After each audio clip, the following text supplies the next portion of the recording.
What's happening, guys? This is Dylan from Fitness 101, and today I want to talk about meatheads. But this is not going to be your typical shit on meatheads and all of their gym tendencies kind of video. This video is actually going to address why I think we need to give meatheads a break.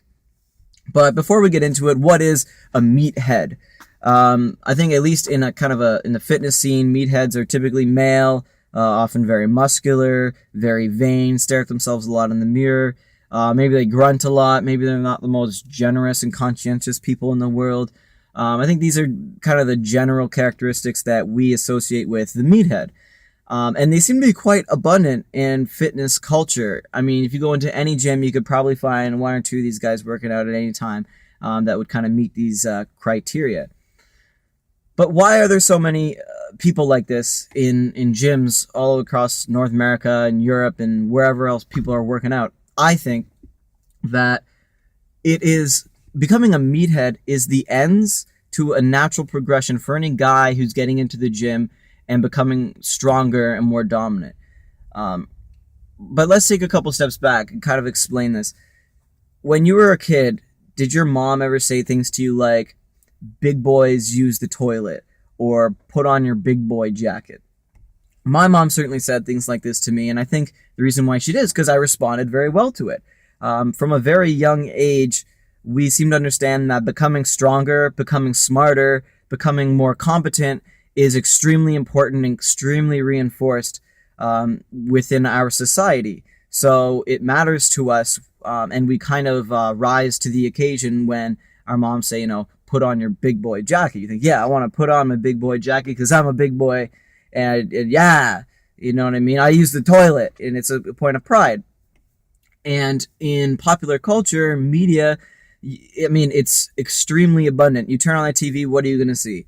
You're going to see a TV show or a movie about the hot street, young yuppie on Wall Street making millions of dollars, moving up the corporate ladder. You're going to see movies about the strong and noble warrior overthrowing an entire empire with a few of his brave soldiers. It's all about power, dominance, progression.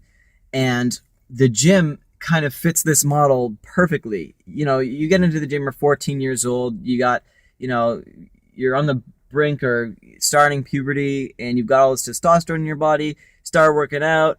By 16 years old, you got muscles, and you think to yourself, wow, like, I'm really putting on some size. And you begin to really accept that, you begin to notice that there's a physical manifestation of power and dominance in your body, and you've created it.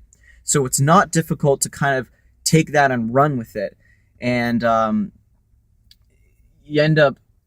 guys end up doing whatever it takes to get bigger, get stronger, get more powerful.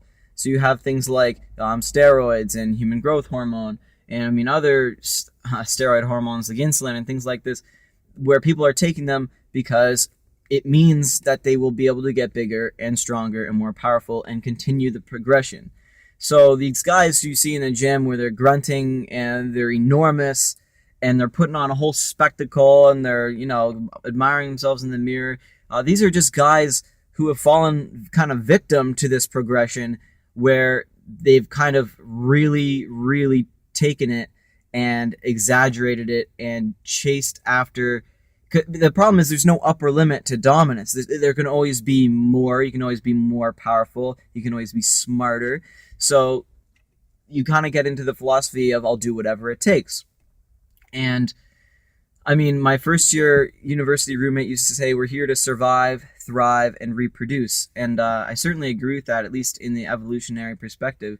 So if you have enough food to eat today and you have enough resources that you don't have to worry about eating tomorrow, the next thing is about reproducing, finding a mate.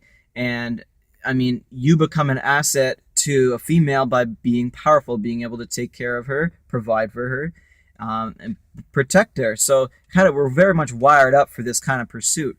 So I think we all need to be just a little less judgmental in the gym when it comes to, looking at that guy like, oh my God, what is he doing? He's deadlifting 5 plates with a rounded back. You know what? Let him do him and you do you. And we're all kind of on the same track here. And some people are kind of going off and a little further in one direction than others. But you know what? We're all in the gym to be constructive. So I think we should all kind of get off our high horses and respect each other a little bit more. But anyways, guys, that's what I think about meatheads. Comment if you have any thoughts, and thanks for watching. We'll talk to you guys next time.